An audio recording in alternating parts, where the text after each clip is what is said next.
Greetings. I hope everyone's new year is off to a great start. There's a link in this email to the results of the survey. There were 276 responses, which is an excellent response to a survey, which reflects about 80% of average worship attendance. I hope you'll take time to review the results of this survey. They are self-explanatory, I think. If you have any questions, though, I encourage you to call or email me. I want to use my video this week and next week to try answering the questions from the last question on the survey. 83% of the people said that they had all the information they needed to make a decision. However, there were several questions submitted for more information. Many of those questions were similar. They were asking in one form or another what the way forward would look like depending on the decision we make. Before I begin answering the questions, though, let me remind you of where we are today.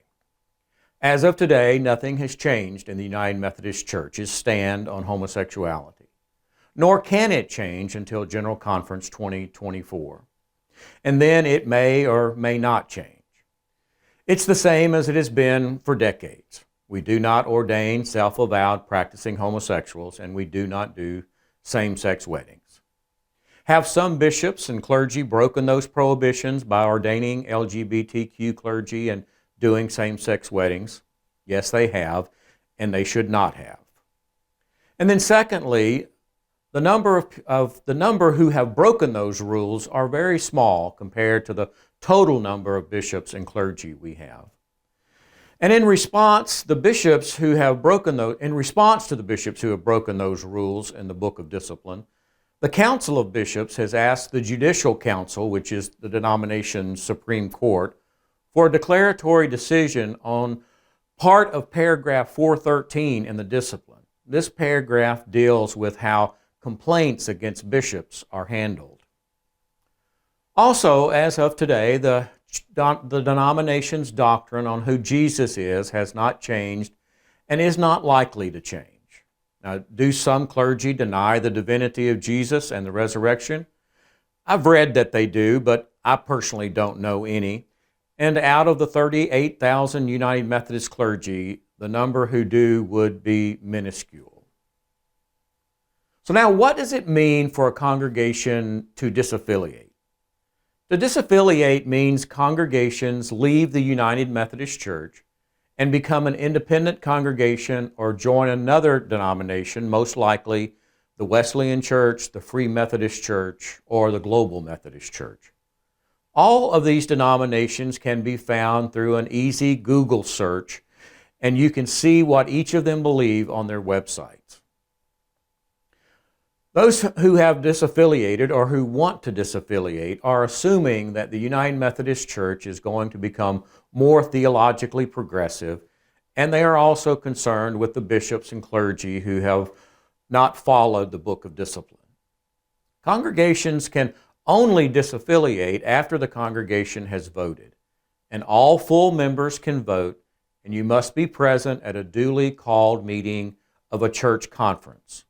And disaffiliation requires 2/3 majority to pass. Now I want to turn to what would happen under each of the possible scenarios before us.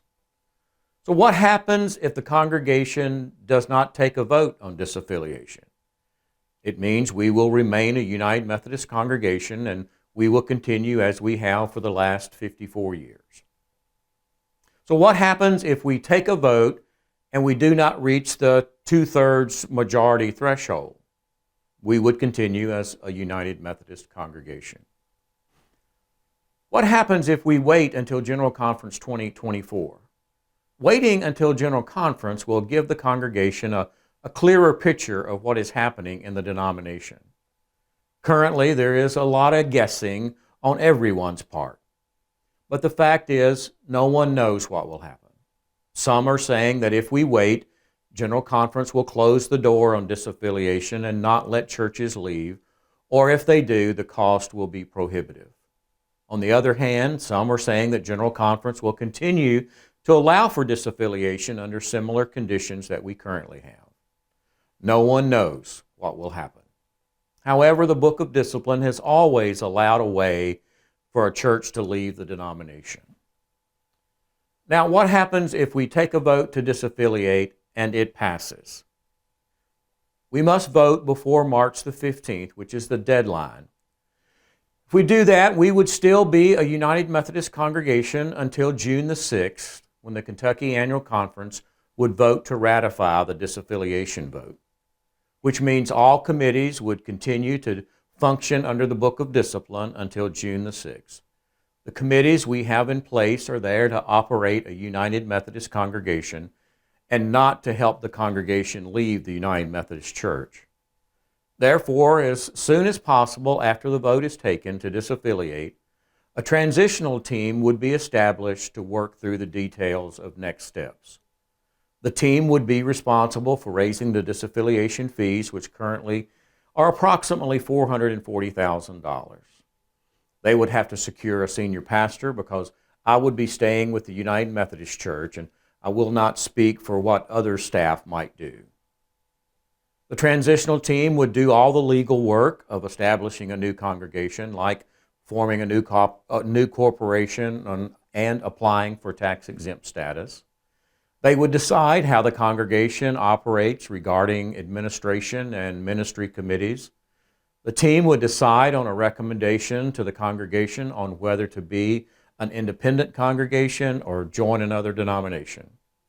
The transitional team would not be formed until a vote to disaffiliate passes. So how would a transitional team be selected? Well, I would recommend that anyone who would be interested in serving submit their name for consideration. Once all names are received, the congregation would vote for, say, 8 to 12 people, and the top vote getters would serve as the transitional team. The questions surrounding finances and budget can't be answered at this time. Unfortunately, there is the possibility that whichever scenario is chosen, people may leave the church. As a result, finances are unknown until it is known who will continue to be a part of the congregation. I realize I've given you a lot of information. If you have questions, don't hesitate to call or email me. But now in closing, let me remind you of the discernment team's process. They will meet this week and discuss the consequences, both positive and negative, of each of the possible scenarios. On January the 19th, the discernment team will formulate a recommendation that will go to the administrative council. And then following that, there will be at least 2 congregational meetings where you will have an opportunity to share your opinion about that recommendation. And we will communicate what that recommendation is in a timely fashion to you. And then on February the 16th, the church council will meet and vote on that recommendation, either to receive it or to reject it. So that's kind of where we are at this point. I'll be doing another video next week trying to answer some more of those questions that were at the end of the survey. Particularly, I'll be addressing the misinformation that's happening within the denomination. Again, if you have any questions, don't ever hesitate to call me or send me an email. I hope you have a great week.